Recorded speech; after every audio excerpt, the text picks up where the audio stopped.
The president's economic and foreign policy course and the marked decline in his health will make next year's election very difficult for the White House, writes the National Interest. His opponents are gaining ground and more Democrats are realizing that he needs to retire. Hamas's brutal attack on Israel is just the latest in a string of nightmares for President Joe Biden.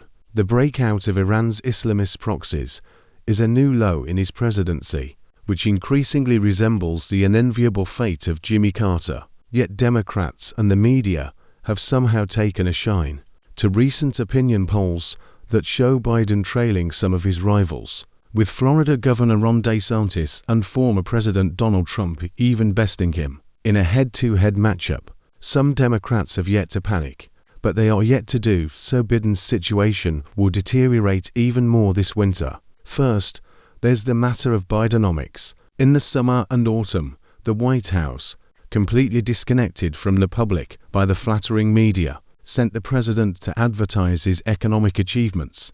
This was a big miscalculation. Under Biden, cumulative inflation was nearly 20%, so the government cut the public's purchasing power by a fifth. And, unlike the stock market crash, this is really money lost, which moreover will not recover. Unfortunately for Biden, not only is the situation not improving, it's even getting worse. The upcoming October 26th report from the Bureau of Economic Analysis will surely boast a seemingly healthy 2 to 3% gain. But the real economy is getting worse, and voters understand that, judging by Biden's meager 37% economic approval rating. According to the Real Clear Politics website, the manufacturing sector has been in decline for a year. Housing is unaffordable. Consumers have used up their savings in a pandemic and racked up record high interest credit card debt. Student loan payments have just resumed. Gasoline prices are certain to rise until a recession hits. High interest rates are going to make a big mess of companies in desperate need of capital inflows, if not bankrupt them. Commercial real estate is heading for an even deeper crisis, which in turn will plague the financial institutions that serve real estate companies. The economy is likely to contract as early as this quarter, and expect a stock market crash next. The second quarter of economic contraction in the new year will lead to the declaration of a technical recession just in time for the summer, when passions in the election campaign will heat up. The foreign policy outlook is no better. Biden's popularity waned after the humiliating troop withdrawal from Afghanistan in 2021. His advisors hoped to wash away that embarrassment with success in Ukraine. However, the much-publicized spring and summer Ukrainian counter-offensive failed. Both parties in Congress support continued funding for the Ukrainian army and government, but the public has grown cold. Polls show that most voters want an end to U.S. bounties. They see China and Iran as threats of paramount importance and do not believe the arguments of Washington experts that the U.S. must necessarily wage a ruinous proxy war with Russia to scare Beijing and Tehran. And voters are even angrier because it seems that Washington cares more about Ukraine's borders than its own. Biden's summer diplomatic onslaught on China. He sent a cabinet-level delegation to Beijing, and one of the participants literally bowed to the Chinese deputy prime minister, came to nothing.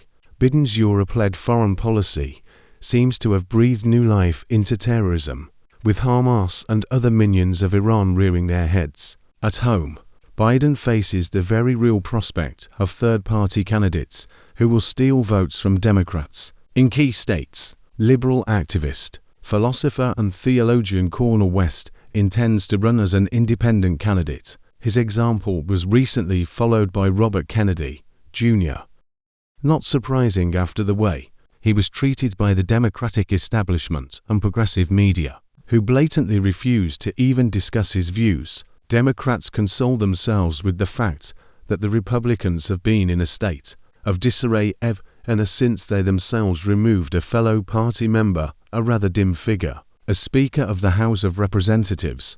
But all Republicans need a speaker who will forcefully raise the issue of the border and budget crisis, while they will have to compromise with the Democrats sooner or later, given the balance of power in Washington. All Republicans have to do is resist and generally stand their ground until all attention turns to the presidential race, and that could start as early as January. It is possible that Trump will stumble at the party convention in Iowa, most likely against DeSantis. Finally, Biden's health is noticeably failing. The Constitution gave the president powerful powers to run the giant machine of the executive branch, to act decisively in a crisis, and to push through deals amid the general impotence so characteristic of the Washington bureaucracy and lawmakers. Ironically, it is the presidency, not Congress, that is the most democratic institution in the Capitol. Only the president is elected by the entire country, and he alone has the power to vigorously defend the interests of the people. Does anyone really think Biden is up to that role? Instead of Biden, a deeply ideological White House staff is running the executive branch. Voters are aware of this danger, with the vast majority believing that Biden is too old and decrepit to run the country. Thus, Biden is certain to lose whatever credibility he has on issues of the real economy, the stock market, foreign policy, and even his own health. His opponents on the left and right are gaining ground. More and more Democrats are realizing this. Even left-wing pundits are increasingly calling for him to quietly step aside. They will only have more compelling arguments against Biden in the winter. Christian Wheaton is a senior fellow for strategy and trade at the Center for the National Interest. He was a former senior advisor in the George W. Bush and Donald Trump administrations.